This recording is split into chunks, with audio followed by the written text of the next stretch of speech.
What's up, y'all? Welcome back in the shop. It's Tool Review Tuesday again, and I got two XR Dewalt guns I'm going to go over and give a review on. And I've been impressed as far as durability goes, but there's a few things I'm not that impressed on, and we'll kind of just go over the pros and cons on them and let y'all know what I think and give me my 2 cents on them. And that way you have a pretty good idea of what you're looking at before you go out and purchase one and spend that $500 or whatever it is for this particular kit. And that's what we do here, and I want to give you as much information as I can on all the different tools that I have experience with, and that way you can get a good idea of what you're getting into when you go out and shop and looking for different tools to put in your toolbox for everyday use and all that good stuff. So let's get into it here.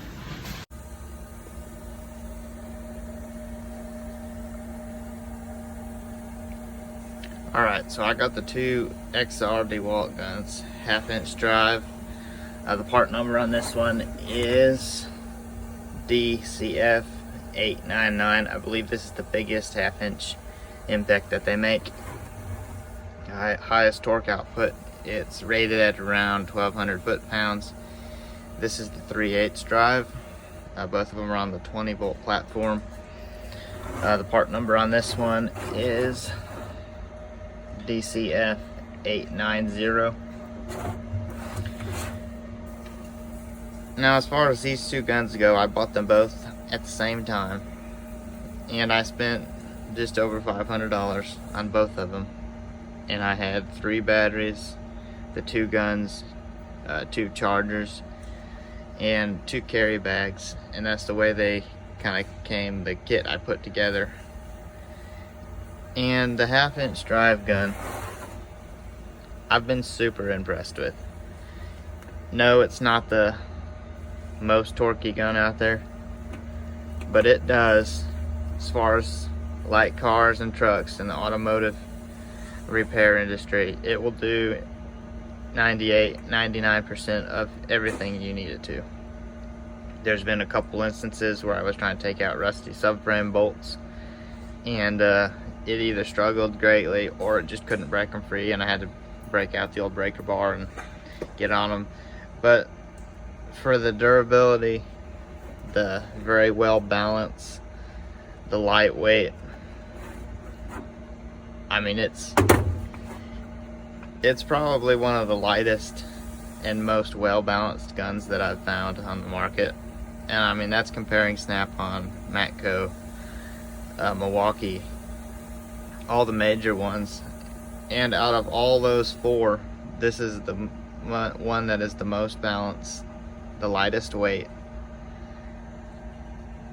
and yes, it probably is the least torque, but like I said, it does 98% of everything that you need it to. If you're working on big rigs, you might want to get a bigger gun that weighs a little more, that's going to put out a little more torque output.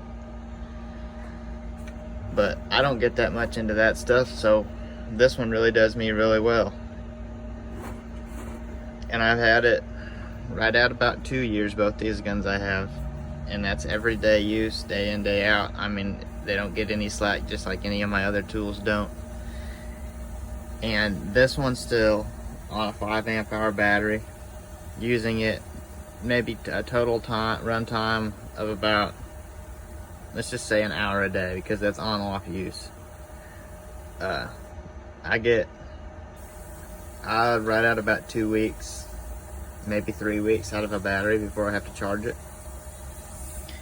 And that's pretty good for a 2-year-old. I don't know what the battery life is supposed to be on these. I think the gun itself has a 3-year warranty. I'm not for sure how that warranty really works. I've never had to warranty anything. But as far as that goes, I mean, it really holds up to the quality standard that I would want in any gun or any electric power tool that I'm using every day. And I also have an 8 amp-hour battery. So if you run into something where the 5 amp-hour battery is struggling a little bit, you put that 8 amp-hour battery on there and it will make a noticeable difference. And you'll get just a little more torque out of it. And most of the time you'll be able to break that bolt free that's just a little stubborn. This particular gun, does not have a nose ring on it. It has a, I'm not for sure what they call this, but I think it's more designed for like construction type work. So the socket with the hole in it will snap on there and it won't fall off. You won't lose it in the dirt and all that. It doesn't wear out near as quick as the nose ring does. But if you don't have a socket with a hole in it, it doesn't like to hold it on there, and that's just kind of a matter of preference. Honestly, I prefer this over the nose ring most of the time. I'm not for sure if they make another gun that has a nose ring on it. That's this particular model. I'm pretty sure they probably have both. But yeah, I mean, they've really put this together. It's the 3-speed, 1, 2, and 3 in both forwards or reverse. Brushless, obviously, 20-volt max. The battery platform. In my opinion, I think they've really put this gun together really well. They designed it to have just a little bit of upwards angle, which is kind of a convenience thing. And you can tell it's been used plenty. And I've had no issues at all with it. I'd say, realistically speaking, they say it is supposed to put out 1,200 foot-pounds. I'd say maybe 800 or 900 is probably realistic working torque. And that's pretty good on most bolts in the automotive industry. You don't need really much more than that. Something that may give issues in the future, the battery seems to get pretty loose, but honestly I think that's any cordless tool. I have had these contacts get kind of greasy dirty, and I had to spray some brake cleaner on them real quick because it starts to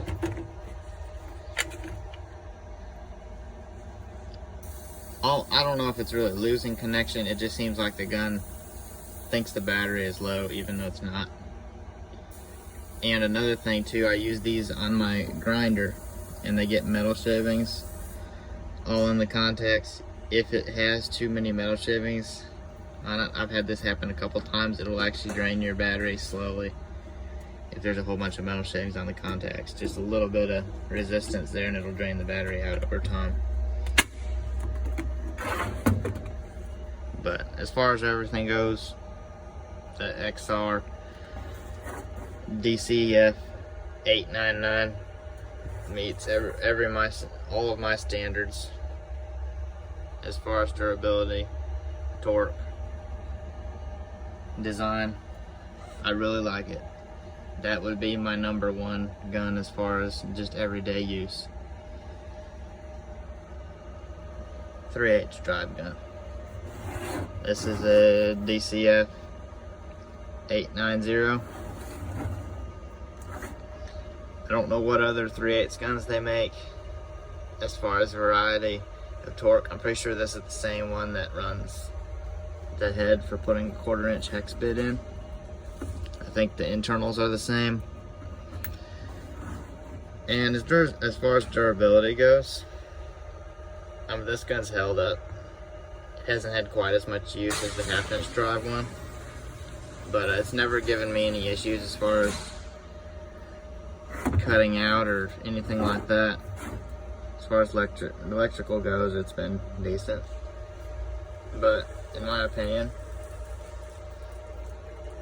they didn't design it very well to compete with the other 3/8 guns on the market as far as torque goes. And in the automotive industry, this gun is very under-torqued. I think they say it puts out 150 foot-pounds, I think is what they rate it for. But I don't think it even does that much. I'd say maybe 100. And I keep it at the house now for working on small motors, mowers, 4-wheelers, stuff like that. And it does alright, but everything's smaller. Hex, smaller bolts, so you don't need as much torque. But it's basically, I wouldn't really say worthless, but close to it. Compared to Milwaukee's 3/8 subby, Snap-on's 3/8, 14.4 platform. It very underperforms, and it's way under torque. And honestly, I mean, it's almost as tall as the 1/2-inch gun. The way they designed it is kind of poorly. The nose kind of tilts down a little bit, which I'm kind of disappointed in, because if it tips down just that slight bit, that battery is forward just a little bit more and it gets in your way. You're always hitting it on stuff. And the battery's really pretty large for the gun, which makes it last longer as far as runtime goes. I mean, you could easily get 3 weeks out of it, but it's just awkwardly shaped, under torqued, and I would not really recommend it. Maybe if you were only working on outdoor motorsports, outdoor power equipment, that type of stuff, and you were already running the Dewalt platform, it might be alright for that application, because as far as durability goes, I think it would hold up to any durability standards I would have. But if I had to do it again, I would not have purchased this gun. Now mostly I use the Milwaukee Stubby 12-volt platform, and it at least doubles the torque output of this, and it's a smaller, compacted impact. So I do not recommend this particular gun at all.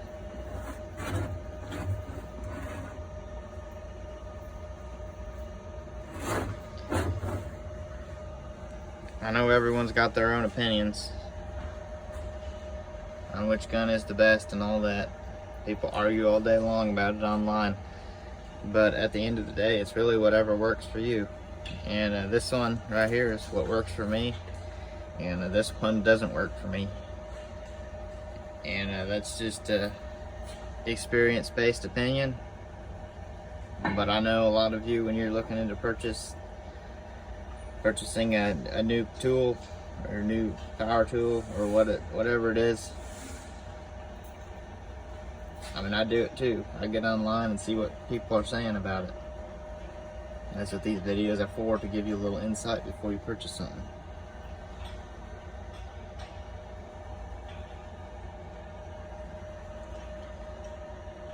Alright, thanks for watching.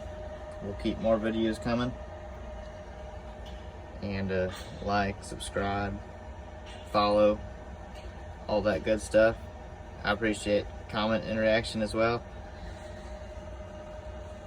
Until next time.